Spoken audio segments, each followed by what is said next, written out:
most important part is the people that you're working with, and alignment is what empowers everyone. Where I don't think people don't burn out from working hard. They burn out from working hard and not seeing any return from that. And any effort around alignment really helps to illustrate that. And I know we're again, an unsanctioned implementer, but EOS has been the number one way I've found to drive this, where just maybe it's transparency on like what the work we're doing on a weekly basis, how that's translating to the overall business. And that in every case I've seen empowers people. They're like, yeah, that thing I worked my butt off on last week, is actually that is moving the needle on these metrics that we're tracking, and it's impacting everyone in the company. And maybe on the RevOps side, like the extra effort put in on the sales process to make it easier for the customer success team, and and vice versa, customer success getting involved in the sales process to help maybe close deals. You're listening to RevOps Champions, a podcast created for B2B leaders to help you align your people, streamline your processes, trust your data, and leverage technology in order to grow your business. Sean Steigerwald, thanks so much for joining us today on the RevOps Champions podcast. Yeah, thanks for having me. I don't even remember how we were connected, but you're the CEO of Customer IQ, which maybe for our listeners, a lot of whom are either using HubSpot or are very interested in using HubSpot. Customer IQ is an integration with HubSpot. You're on the HubSpot app marketplace. And I believe HubSpot is the leading CRM that you do integrate with currently, even though you also integrate with Salesforce. Yep. Yeah, exactly. So tell us a little bit about Customer IQ. Let's maybe start with industry, because that always seems to be one of the things that, again, is helpful for our audience. Yeah, what are the industries that are currently using Customer IQ, and maybe a little bit about why certain industries use it and others don't? Sure. Yeah. So our main industries right now we broadly bucket as complex sales, and that can mean anything from enterprise SaaS is our largest, but also professional services, manufacturing, anyone that has many touches in a sales process and also captures a lot of detail in the CRM. Because the main two things we do are CRM data entry to a really deep degree, and then also email automation. So helping sales reps get emails organized and replies and follow-ups out quickly. Okay. So it's really that complexity that is the common denominator to your ICP is they have a complex sales situation with complex needs from the seller's perspective. Yeah, they're capturing a lot of context in their sales process. And then there's also, we do a lot of email drafting to speed things up. Our kind of whole goal is compress what is usually a long, complicated cycle. Okay. So to draft the right emails, they need specific knowledge and domain expertise that we can layer onto the AI. So a lot of cool things around there. That sounds very cool. And it's actually very similar. We've worked with a bunch of, technology and SaaS companies, but our focus is more on manufacturing and franchises. And one of the reasons for that is because of the complexity that, like in the franchise space, for example, as well as in the manufacturing space, we prefer to work with companies where there is complexity, because that's where they need more help. And the value in figuring it out, of course, is that much higher. What would you say is the reason that companies are adding Customer IQ, in this case, for example, to their HubSpot CRM? What is the main driver? Yeah, the main one is certainly the enrichment of the CRM. So I think universally we can all agree it is a pain to update fields in the CRM, especially after calls and emails as a busy sales rep. And in a lot of these more complex sales, or really any sale that requires precision, there's a lot to update. And the CRM is a wonderful thing at HubSpot, especially with all the workflows. And even on the Salesforce side, when you have the whole ecosystem of things you can plug in, they're all powered from that data. So you can't get around it. And there's this new wave of AI note takers and tools that help to record conversations like this one, and then put these awesome summaries in the CRM. And that's a great start. But what Customer IQ is doing is kind of going to the nth degree, and we actually populate any property. So drop downs, open-ended text, multi-selects, any property that you need to update in that CRM to build lists or power these workflows. And so that's the main reason people would come to us.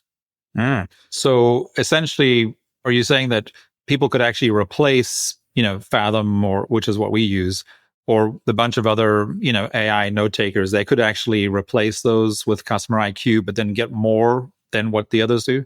They could, yes, especially on the the sales sides, the people on the front lines having, and I shouldn't just say sales, also revenue team. So customer success, Sure. people talking to prospects or customers where it's important to capture the detail and then update something in the CRM, and really something more than just summary notes. That's really where the key is. Yeah. So what I'm hearing is a lot of it is saving sellers time, right? Is what it comes down to. Yeah. The whole goal is to compress the sales cycle. And we look at it from, you asked me some great questions before this. And one of the things I've learned over my career is that the best sales teams just kind of do the hard work really well over and over. So we're not trying to reinvent a sales process. We've just looked at what are the small, annoying, tedious things that happen in, call it a traditional process. And it's after a meeting, writing a great follow-up, going and getting helpful content to put into that was asked about on the call, writing follow-ups in general. So if you haven't heard from someone, following up a couple times just to stay on their radar, updating the CRM with good, concise detail, and updating all the properties so your marketing team can help nurture. All of these things we've kind of broken down brick by brick. And if we automate those, the result is a compressed sales cycle, but you could still run the same process. You don't have to learn a new methodology or a whole new technology that's going to change how your sellers go to market. So that was really the drive for you and your team as you sort of started Customer IQ was, lengthening sales cycles is one of the most common challenges that a lot of businesses have, especially in more complex sales cycles. Would you say that was the problem you were really setting out to solve? Yeah, to be honest, this is my third company. And the biggest motivator to starting it was really playing with these new large language models. I would love to sit here and say, like, I was just sitting and I thought about sales cycles and how we could disrupt everything. That would be probably a better story. But really, this is a rare case. I think it was a bit of a hammer in search of a nail, where the first thing I noticed is you could take a ton of text and parse it pretty magically in any way you wanted, and it took almost no setup. Mm-hmm. The deeper we went into that, we realized you could do some incredible things if you added the right context around this. And that led us to working in sales, because my whole career I'd been doing some version of sales marketing or product, just as a founder of these companies. And then we just looked at, like, what does everyone hate? Everyone hates typing into the CRM. Data entry is something almost no one wants to do. And then what is AI uniquely good at? It's now generative and can type these things in and parse the text, and it also never forgets. So if you take those two things, what can you help in a sales process? And a whole bunch of customer feedback, and we landed here. Right. So maybe that might be helpful, actually. So let's go back as far as you'd like, 5, 6, 7, 10 years. So what is your background? And that might be helpful to understand, like, where you are today and why you're here. Yeah, for sure. So I'm a serial entrepreneur now. This is technically my third company, the second one that I've been the founder of. I started my first company right out of undergrad. I went to NC State in Raleigh. My first company went through many different iterations. At one point, we were doing basically early stage investment syndicates. So got to learn a lot and work with a lot of early stage companies and kind of learn almost basically from an investor perspective, what it's like to work with all these different companies. And then that evolved into a SMB mid-market analytics tool. So we did a lot of business intelligence and kind of financial reporting around these small businesses and working with their advisors. And then we sold that in 2021 to a commercial finance firm. And that's where I spent the last 3+ years, where I got to learn a lot about how the commercial finance world works, and especially around equipment finance. And we built a great platform to originate loans and manage a lot around that. And all along the way through both of these experiences, I was doing most of the business development around whatever we had built, kind of coming up with a lot of it, working with the development teams, but then actually taking it to market. So learned through those different teams and stages a lot about revenue operations, and informed really everything we've done today, Customer IQ. In your previous roles and businesses, how far back do you go with RevOps? Because again, so I would say, maybe 60% of our audience are very familiar with RevOps because they're running RevOps. And then there's maybe another 40% who are either not aware of it or are aware of it, but are not really, they're not using RevOps as a model in their businesses. How far back do you go with RevOps? Yeah, I don't know if this makes me like an OG, but I remember when HubSpot introduced the CRM.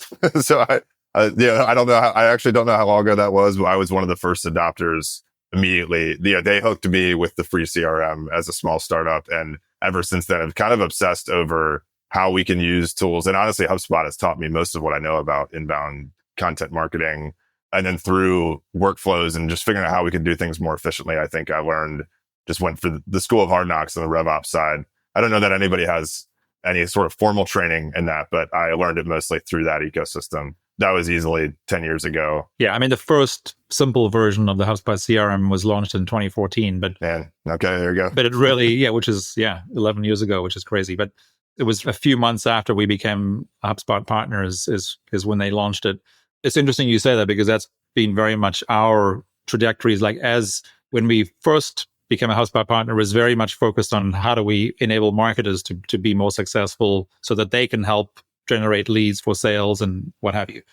But as HubSpot built out their product into CRM, sales, and service, we just realized that was where we needed to be, and where businesses really, that you want to have a completely aligned system if you want to be really successful completely, Yeah. Oh, that's cool. Yep, exactly. Okay, so let's go back to customer IQ. So who is typically or ideally your internal champion for customer IQ? So the scenarios, again, most likely your customer is using HubSpot or Salesforce as their CRM, and they're now implementing customer IQ to do all the things that you just talked about, as far as compressing the sales cycle and just really helping salespeople spend more time on strategic selling versus all the medial tasks that have to be done by something or someone. So who is your ideal internal champion? Yeah, it's certainly the leader of RevOps. So whether it's a VP or people who do RevOps, COO, a smaller company that might be leading that. But it's anyone who's building the connections between revenue teams, account management, customer success, and how all of those systems might work more efficiently. One of the bigger benefits of automating CRM data entry is not just lifecycle marketing, but also how do you hand off a customer once it's closed to customer success. So anyone who's concerned with that intersection of teams and how they work is our number one. Okay. You reminded me of as you were responding there, for example, in SaaS, everybody knows what RevOps is, right? Mm-hmm. I've never met a SaaS company who doesn't know what RevOps is. And that's obviously where RevOps started, and then it kind of moved across industries. Professional services, again, there's some level of understanding and use of RevOps. But in manufacturing, we found that we're having to educate our manufacturing clients or even prospects about how RevOps sits on top of the CRM and all the other tech stack. What have you found? Are all your manufacturing clients, for example, customers, are they already familiar with RevOps, or does it not really matter?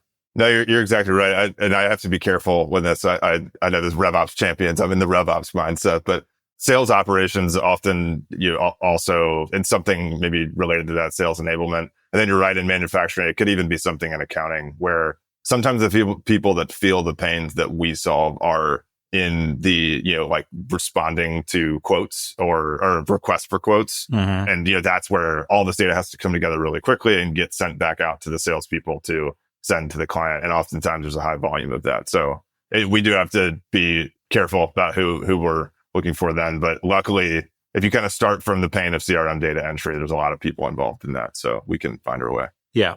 We're seeing very similar things. Like, for example, in manufacturing companies or some of the larger professional services companies, like a 500 or 1,000 person architecture or engineering firm, we're often dealing, if it's not a revenue leader, it might be, to your example, it could be a CFO, or in many cases, the CTO or CIO, the IT leader, because ultimately what it all comes down to is operational efficiency. And that seems to be owned by different people in different organizations.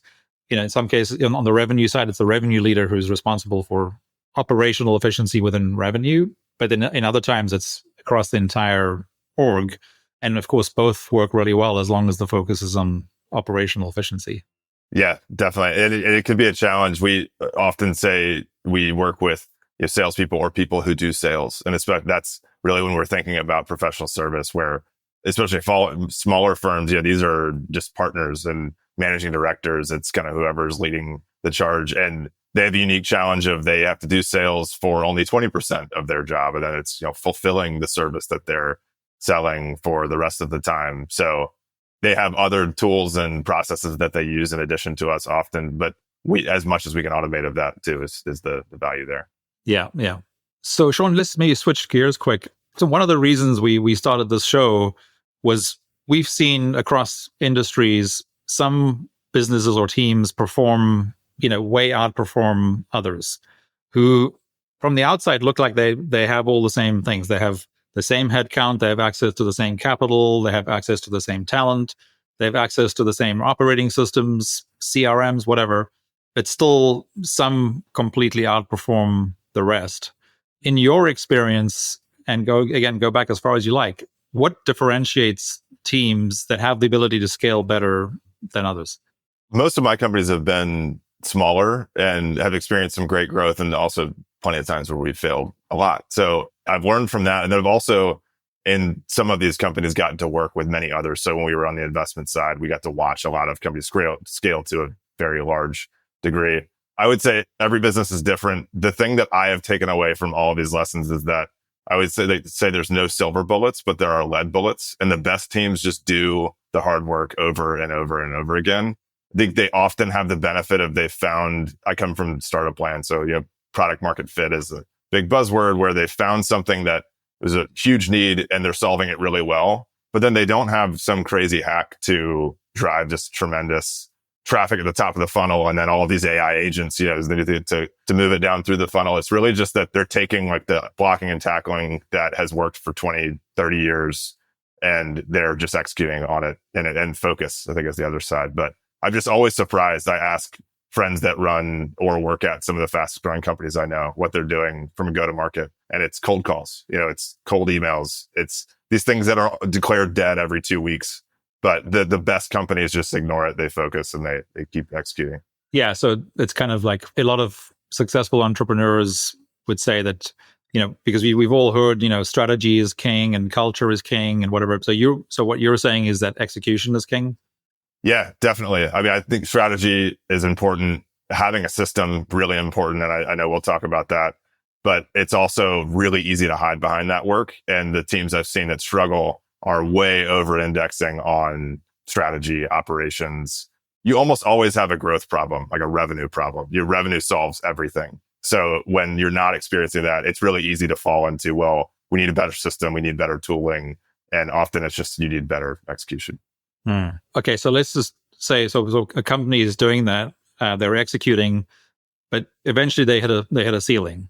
So in order to scale to the next level, they need to execute differently. In your experience, what seems to be the thing that they do differently when they break through that next ceiling? That is where the system, like the kind of the operational excellence, will come in. And I don't think it's quite as complicated as a lot of people would lead you to believe. But maybe that's because I've actually always been a fan of EOS. And I know we've talked about that on this show a number of times. I got really lucky. I think when I was probably 23 or 24, I had an advisor. I wish I remember who it was, because I would thank them, that said, just read this book, run this, don't think about anything else. Like, this is what you need to know about running a business. And it's been so true now that I've worked with, 10 or 15 other companies closely around this, and I've recommended it to people. In a lot of ways, I've been kind of like an unsanctioned implementer, I think. I don't know if they'll love that, but I have introduced EOS to a lot of people and shared spreadsheets and resources. That has always been the thing that has gotten teams unstuck when they hit plateaus. And I think a lot of it comes around from just being really clear about what each person's role is, what they're going to do on a daily, weekly, quarterly basis, and how that all ties to the broader vision and goals. Often it's stuck because you just start spinning your wheels around like where you're trying to go to this big, hairy, audacious goal. And you don't just have the daily, weekly scorecard to look at what should we be doing and who's doing it. Yeah, that definitely makes sense. But even within EOS, you sort of, they break it down into those like components, which it doesn't really matter what the operating system is, whether it's EOS or something else. The components are always very similar, right? It's always a component of people, there's a component of data, there's a component of execution, or in the case of EOS, traction. And of course, then there's always a component of process.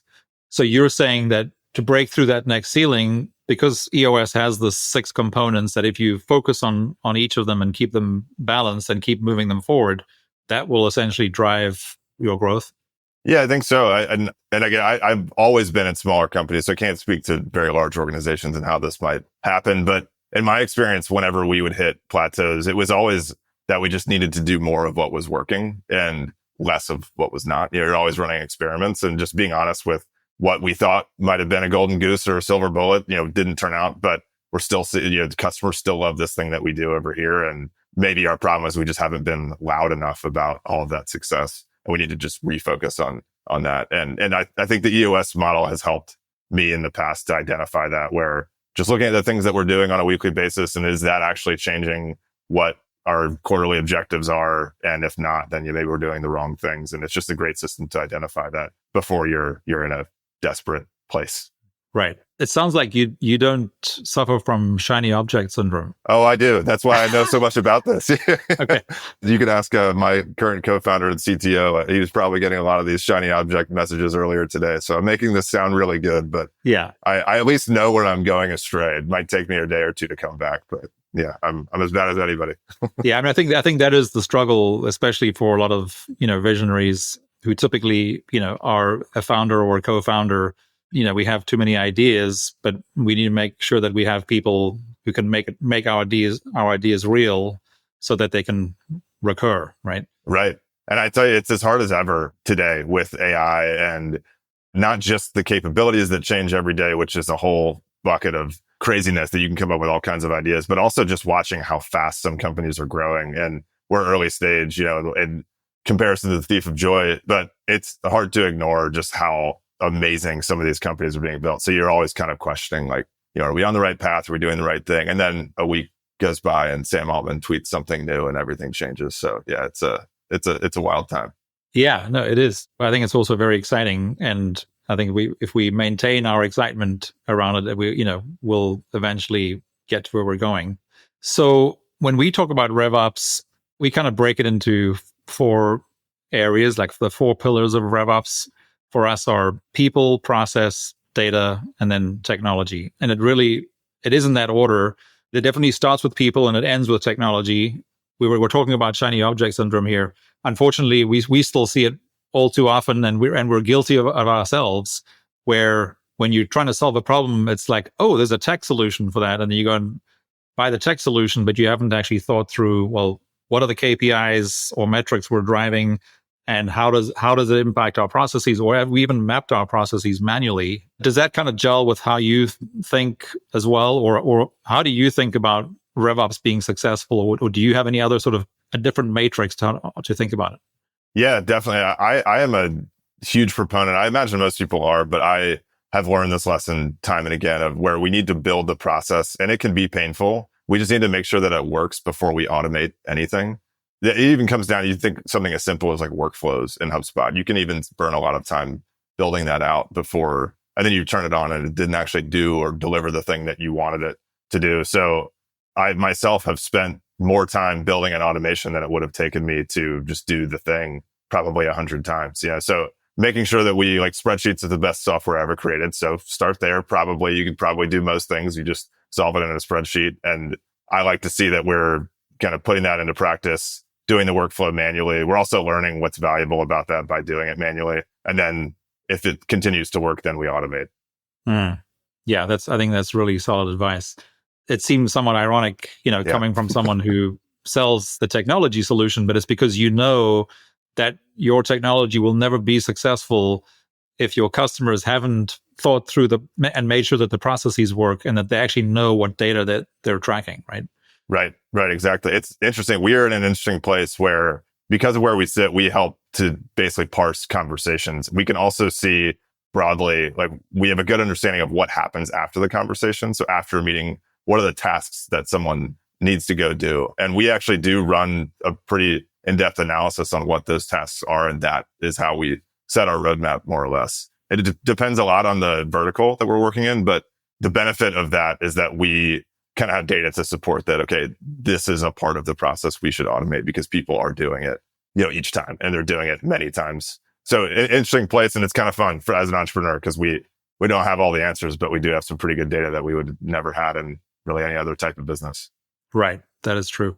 So while we're on this topic, I mean, to sort of expand a little bit, what goes into your decision to implement new technology? I mean, you've started talking about it now where, start with a spreadsheet. What else can you tell us about how long it takes for teams to do that? And then how do you think about the time that it should take for the adoption of technology to automate otherwise manual processes?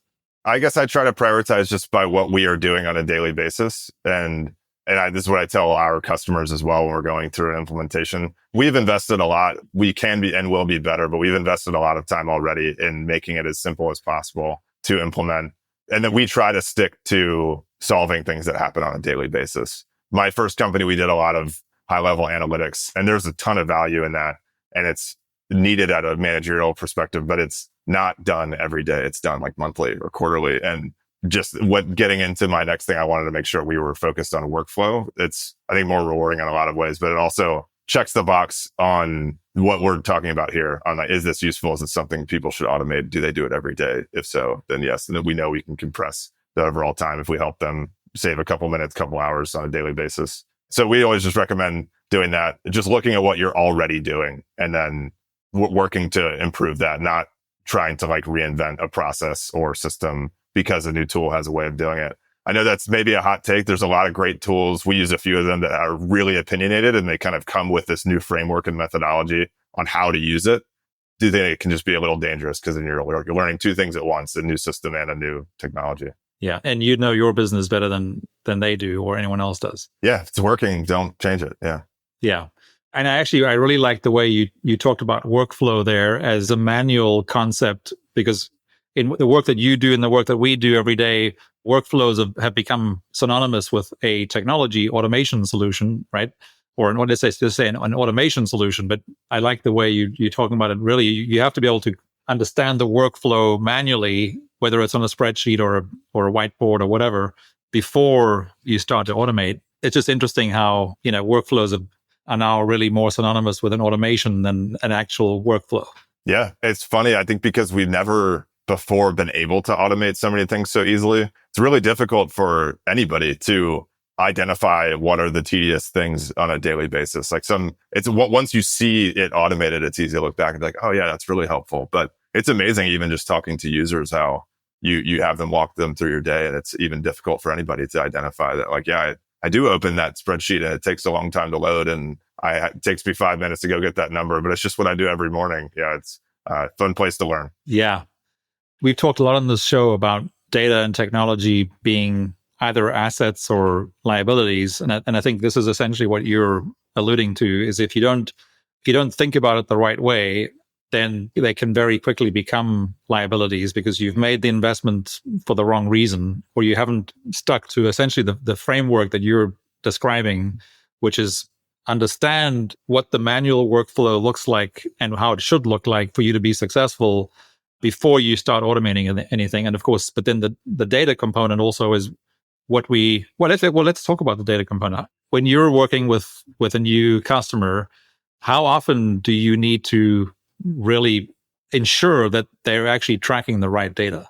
Yeah, I love the question. I'm sure you experienced this too with CRM implementations. I feel like CRM is the epitome of this challenge, where you'll have executives that are like, we need data and we need it. And it's really hard for some teams to articulate why and what they should be tracking. So they just track everything and then nobody uses the CRM. And then you're like, all right, we just spent all this money and time and it's empty, or I guess worse, a total mess. So we do spend time to try to help people identify what are the most important things for us to track. And really, it's back to what I said earlier around, if you have a sales process and then you win the sale and you want to hand it off to your customer success, subscription companies, which is most of what we work with, like retention is really how you win the game. You might have spent a lot of money to acquire that company or that customer. So now you need to retain them for more than one renewal cycle. So customer success is so important. And CRM is a huge part of that. Like, how do we not just repeat our sales process to learn what problems that they're trying to solve and how we position ourselves to solve it, and instead hand that off to the team. So helping teams to think through that, like, what are the actually most important properties to capture on a deal? What do we need to know about a contact? What do we need to know about an account? And then that's what Customer IQ will listen for and parse out of the conversations and then package up and hand to the CS team. I'm glad you went there. As you're thinking about, the sales team handing off customers to the CS team, first of all, are you familiar with if you are, do you use the sort of the bow tie funnel concept? No, I'm not familiar with that. HubSpot talks about this a lot, and we talk about it as often as we can. But at the end of the day, I think what it's about is the most valuable customer is the one that you already have. Yeah. I mean, this is changing pretty dramatically and has been for the last few years.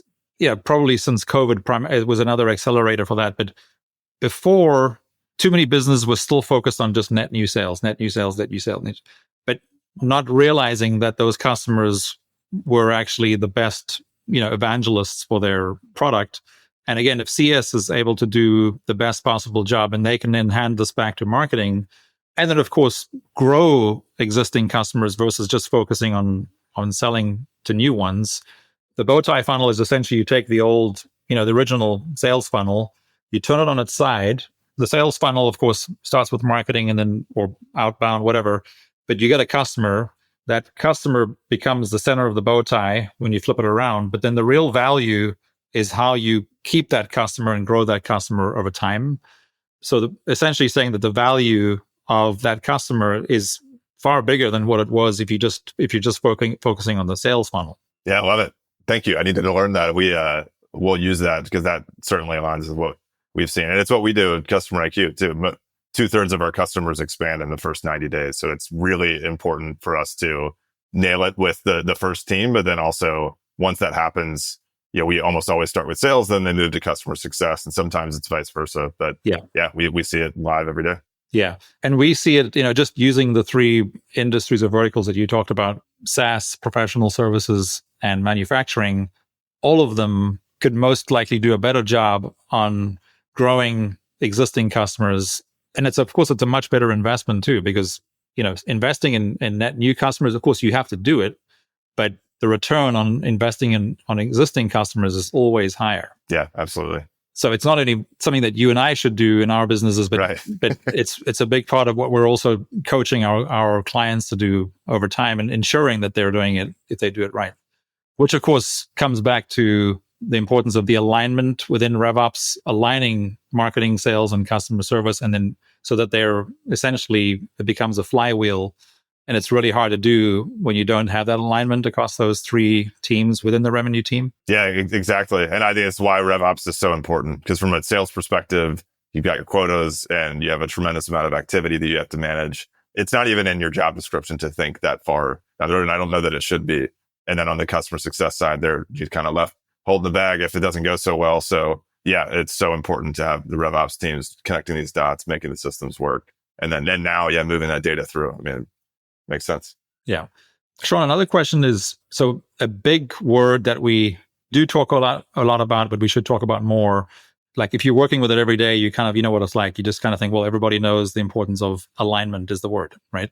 How do you think about alignment? And is it something that you think about a lot, whether it's a result of running the EOS process or anything else in a business, whether it's your own business or in your customers or people business?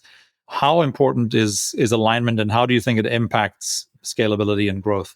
I think it's almost everything, especially when it comes to, I think the most important part is the people that you're working with, and alignment is what empowers everyone. Where I don't think people don't burn out from working hard. They burn out from working hard and not seeing any return from that. And any effort around alignment really helps to illustrate that. And I know we're again, an unsanctioned implementer, but EOS has been the number one way I've found to drive this, where just maybe it's transparency on like what the work we're doing on a weekly basis, how that's translating to the overall business. And that in every case I've seen empowers people. They're like, yeah, that thing I worked my butt off on last week, is actually that is moving the needle on these metrics that we're tracking, and it's impacting everyone in the company. And maybe on the RevOps side, like the extra effort put in on the sales process to make it easier for the customer success team, and and vice versa, customer success getting involved in the sales process to help maybe close deals.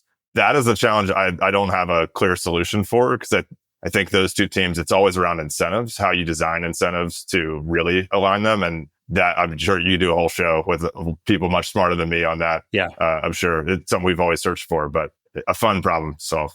Yeah, it does seem to be one. It doesn't come up often enough, but once you start peeling back the onion, it's often that becomes the issue, is that especially as teams have grown, and whether it's from 10 to 50 or 50 to 500 or 500 to 2000, whatever it is, one of the things you don't realize over time is what had to change and what needs to change. a system, whether it's RevOps or EOS or any kind of framework or model, is there to to prevent you or to help you from not having to reinvent the wheel every time you have to go through a change, because you do. If you want to grow, you have to change. Right.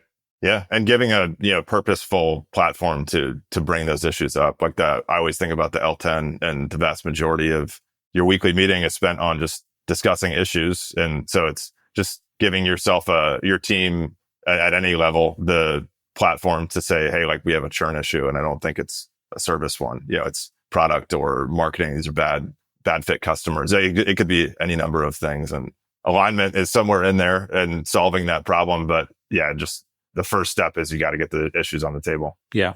So you've talked about the people alignment piece, and I do agree that EOS is a fantastic solve for that. I mean, we use it too. How do you think about the alignment of processes across teams, or the alignment of data as marketing hands off to sales and sales hands off to CS and then hands it back to marketing? They each are tracking different data. Oh, and we were talking about the incentive piece. Incentives change as teams change, and as team mix changes, you have to change incentives. But I think where a lot of companies, and pretty much anyone listening who's been through this identifies with this, is like, you cannot just change incentives in one team without impacting the other. So you really have to change incentives all at the same time. And that's a really hard thing to do, because messing with people's incentives is hard. But again, to your point, I think EOS is a very helpful tool there, because you're removing emotion from those decisions. It's like, well, this is what we have to do. This is the solution. I mean, obviously people are often part of that solution, but it's like, we have to solve this, because what worked in the past isn't going to work, is not going to serve us going forward. So on the alignment of process and data, and then of course, ultimately technology has to be aligned as well across, I mean, ideally. So for example, on the manufacturing side, we're integrating with the ERP, because the more aligned you are across the organization, the more successful you'll be. Again, moving back up from technology to data, the data flows and it's available to everybody, no matter where they're sitting in the organization. And then, of course, the process alignment as well. The more aligned you are, the more successful you be. Yeah, absolutely. And I think it's why CRM is just so incredibly important. And I relate that to ERP in some businesses, but it's kind of the gift and the curse. Like, you can align, and you should align by just everything revolving around that central point. I mean, it's why that HubSpot in introducing the CRM 10 years ago is so brilliant. That's my answer for everything. Like, you can have the process and the EOS, and that is probably maybe most important, but all the data needs to be in the same place, so the teams are working from the same data set. And you'll see teams come in and, we're an app partner, and people will start stitching together a lot of different technologies because they get one feature here and another feature there. And sometimes you have to ask yourself, at what cost? And it's usually at alignment over the technology and the data, and making sure it's all on one. Really, now it's become like a customer data platform more than just whatever the CRM was 20 years ago. It's not just a sales tool. It's how we know every touch point that was with a prospect or a customer, and we all have to revolve around that. Yeah. The terminology is not helpful, because actually I talked about this recently, where CRM is sort of getting back to what its original meaning was, which is customer relationship management, which ultimately, if you're satisfying taking care of the customer, the business, everything sort of flows from there, to your earlier point. Whereas unfortunately for there was a period of 10 to 15 years where a CRM was really just being used as a prospecting tool, which is not what it was originally designed to do. In a way, it's nice to see it come back, but unfortunately, it's still dragging some of that baggage of people just see the CRM as a prospecting tool, not as a customer platform. Yeah.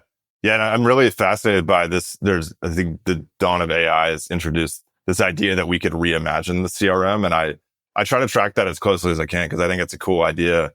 I think a current problem is because of what we're talking about, where it's the nucleus of an entire company. It doesn't really fit well to like the lean startup model and a lot of how software has been built over the last 10, 20 years, where the CRM is just a beast of a tool, for any company, no matter the size. So I'd be interested to see how this changes over the next couple of years. HubSpot, both HubSpot and Salesforce making a lot of innovative moves, but also seeing seems like there will be something different here in the next couple of years. And I don't know what that looks like, but we'll see. Yeah. I think that's one thing we're all following very closely was it impacts every single one of us who believe or who need to use something like a CRM, again, to align our teams, our data, et cetera, and our processes. Sean, as we wrap up here, do you have any other thoughts or otherwise any advice for our audience as they think about, and maybe come at from the perspective of you're typically integrating and becoming part of a bigger tech stack? You probably you see tech bloat as much as we do, and you already alluded to this earlier, where what happens 90% of the time is companies they buy additional technology, but they're not actually getting rid of anything. So maybe talk a little bit about that, but also if you have any advice in that regard or otherwise. Yeah, definitely. I don't want this to be self-serving, so I'll explain a little bit about like why we focus on workflow. And I'll say, I think moving forward, what's the frontier of technology, like AI and these new tools that have come out, for the first time ever, it can help us do things. We don't just throw data in a database and now we can understand it better, which is a lot of what SaaS was over the last couple years or decades. It was just kind of how do we organize data better and then act on it. Now, like the software can actually work for us. So really thinking critically about what does our team do on a daily basis and how can we help that? In a lot of ways, it seems like kind of a travesty to see some AI tools where it's like, we will help you build reports, and do these things. Like structured data and report tools still have a place and they still do a better job than a chatbot does when you want to look at how the organization is performing. But what you can do now that you couldn't ever do before is move the needle on all of those, those dashboard charts and say, like, what are we doing to make that go up and down? And how can we use AI to do it better? And I'd say that if you kind of think in that lens, you can narrow the very broad base of, like go-to-market tools and tools available to RevOps professionals down to maybe things that are more useful. And maybe useful is the key word, like things that we will use every day and help us do these parts. I don't know if that answered the question, but just some thoughts. Yeah, no, I think I love that. In fact, it's given me a whole bunch of other ideas. I think it gels really well with where you started, which is just keep things simple. And I always think of the analogy of a pilot. I think we all remember the first time we walked onto a jet. You typically walk up the left side, or they call it the port side of the jet, and you look left and you just see all these dials and you go, oh my gosh, how did these pilots must be so smart? And of course they are, but they've got to be so smart to know which buttons to push and dials to turn, at any particular time. But, if you speak to a pilot, they apparently only think about three things, and which are their three metrics, their three data points. And only if those data points are high or low do they start to dig into, well, why? It sort of fits really well with what you're saying, is like, just keep things simple, which means you need to know what data you're tracking. And if you don't, then you're flying blind, or you're making it really difficult for yourself and your team to know which buttons to push. Yeah, definitely. I love that analogy too. I'll have to learn more about that. I don't know anything about flying a plane, but I feel like I'm close now. Yeah. Well, I'm sure someone can do a better job than I do. It just helps me when I'm reminded by people like you about the importance of simplicity, because I can also tend to overcomplicate things. But thanks for that. Maybe one last thing, Sean, any books or podcasts you're currently reading, listening to that you would recommend our audience take a look at? I usually trend towards the kind of like the high level entrepreneurial podcasts, like Invest Like the Best is one that I love. Acquired. I geek out over kind of the history of different businesses. So Founders is another great one. Okay. David Senner, the guy that runs Founders, is inspirational in how passionate he is about what he does. So if anybody is interested in any type of history, I would recommend that one. Okay. Do you have any go-to leadership or business books? I've been just kind of like voracious on the podcast front. My favorite book from a business perspective was probably About Hard Things. I think that was when it clicked for me that usually you're one, the hard thing is almost always the right thing to do. And what your gut's telling you, like you should be doing, you should go do it. And then be really transparent about it, because people get really inspired by just knowing what's going on and why the work we're doing matters and what it impacts and so forth. So I learned a lot from that book. Yeah, no, that's really good. That's one thing I wish I'd learned earlier in life, was I always avoided doing the hard things, and then I realized that actually it's the hard things that makes you, that help you grow. But definitely, very very stoic of us to believe that. That's the other. If I'm not listening to business things, I'm listening to the Daily Stoic. So a recent believer. Yes, yeah, no, very good. Well, Sean, thanks so much for joining us. I really enjoyed meeting you, and I look forward to future conversations. Absolutely. Thanks for having me. This was a lot of fun. Great stuff. Did you enjoy this episode? Find more at RevOpsChampions.com.